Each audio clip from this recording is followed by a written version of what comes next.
sa Director Jay De La Puente at sa ating mga officers, employees, I love you too.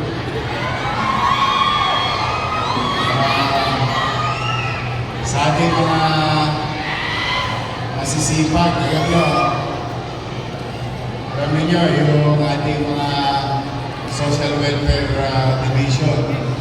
It's been a very busy for the past, they've been very busy for the past 5 months dahil ang daming activities na nangyayari at mga aberya, bagyo, sunog. Kaya napakalaki ng pagtingin ko sa ating mga social worker, daycare teacher,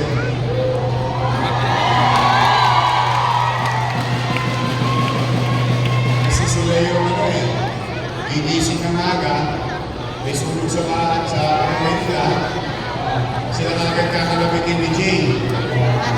Tapos, hindi ka pa nakakapagkatasya, wala kang makeup, palabas ka, gulag-gulag yung kamaga. But I really appreciate what you're doing, your dedication, and on behalf of the people of Manila, thank you very much. Sa lahat ng ating mga daycare teacher, magkikita tayo sa December 1, di ba?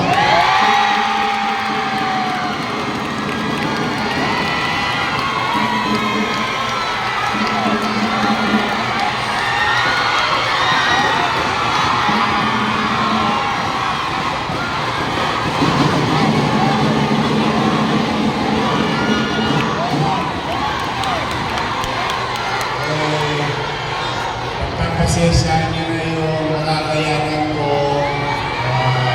pag tayo ay nagkasama-sama sa December 1, kasama ng ating barangay nutritionists at mga barangay health workers para sa ating Christmas party.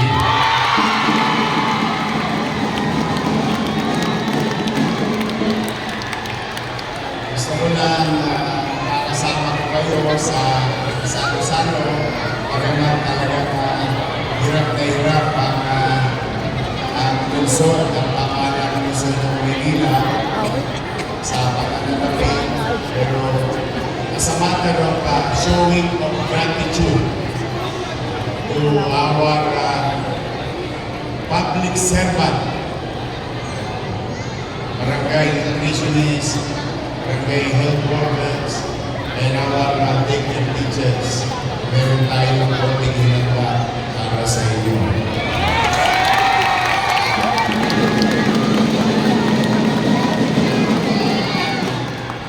Tapos, iba, Jay, o kayo?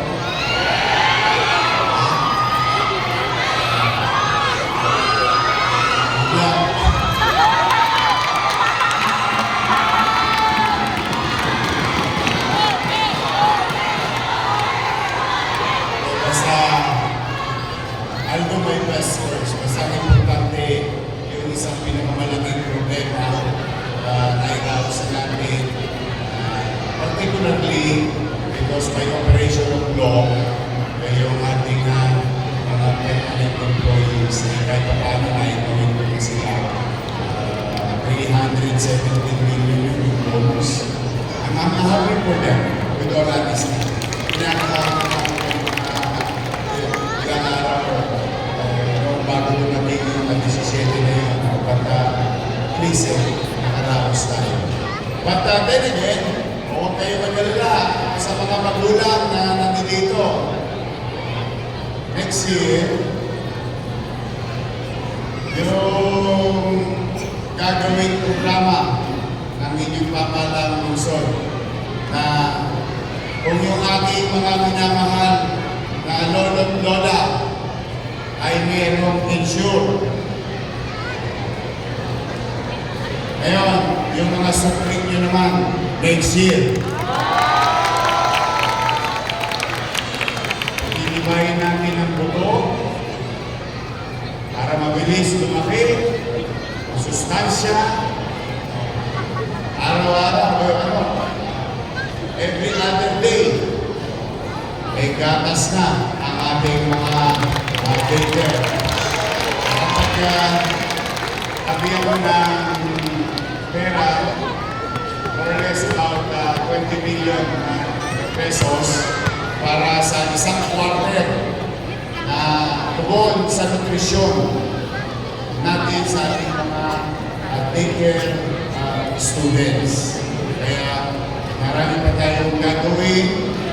Kaya mga Diyos, sinusulsi ko lang, pinagtatagpi ko lang, yung durog-durog at gulang-gulaling na gamit ng lungsod ng Maynila. But again, as I've been saying, let's do our best and let God do the rest. Kaya steady lang kayo si Bendy. Hindi kayo mawawalan.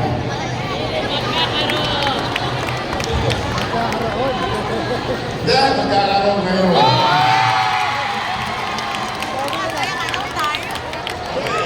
Today, natutuwa naman ako. Congratulations, parents.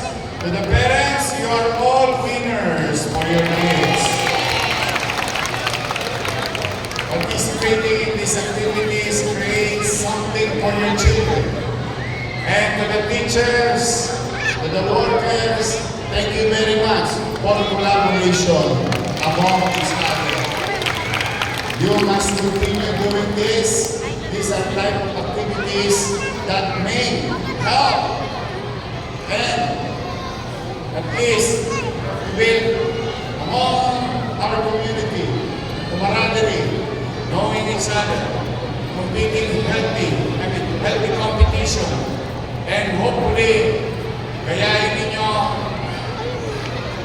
at kayo ay lumaban na sa regional meet o regional level. Go! Bring home the bacon.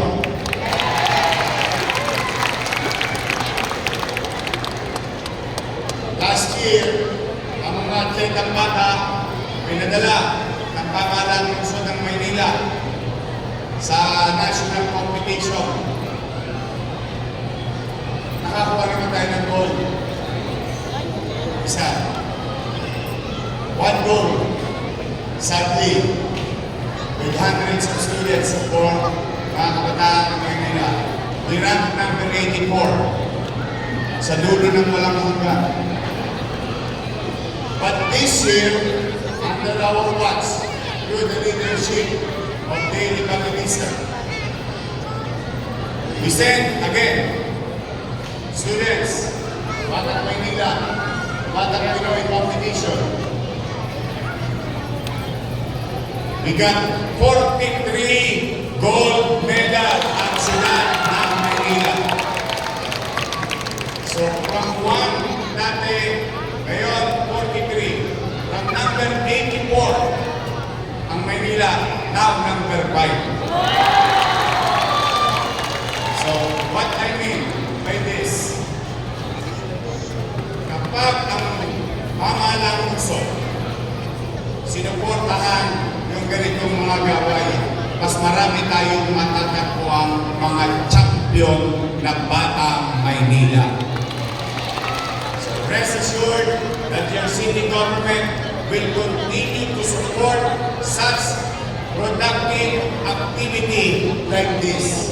Kaya, in our own little way, dati-dati daw ang nakukuha nyo pag nananalo, papel, certificate.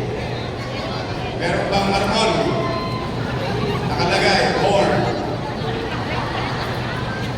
plaque of appreciation. No, but just to start new administration's approach, showing support to our children.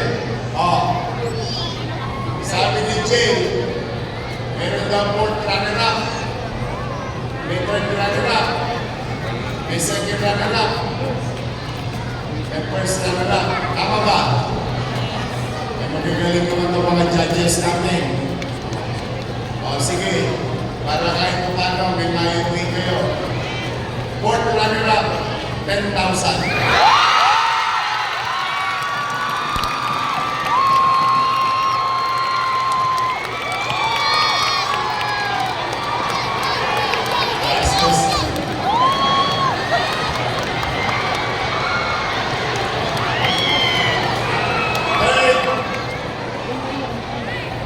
Third runner-up, 15,000. Second and first runner-up, 15,000. Kise, 45. Osa, 55. 55. Eh, may champion pa. Sino magcha-champion? Sino magcha-champion? 20,000 pesos.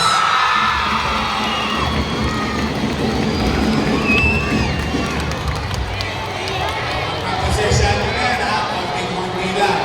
Pero, it's not about the money. It's just that kahit paano naman. Next time, talagang nakita mo, gumagastos pa yung nanay. Tingnan mo, may mga question pa. Napapagastos pa yung mga magulang. Kasi get inspired. So it's not about the price. It's about building camaraderie, building relationship among each other as Manileño. Bilang Batang Maynila. This is the concept and principle of these activities. Muli, ito ang inyong lingkod. In our own little way, we will continue to support our daycare in the city of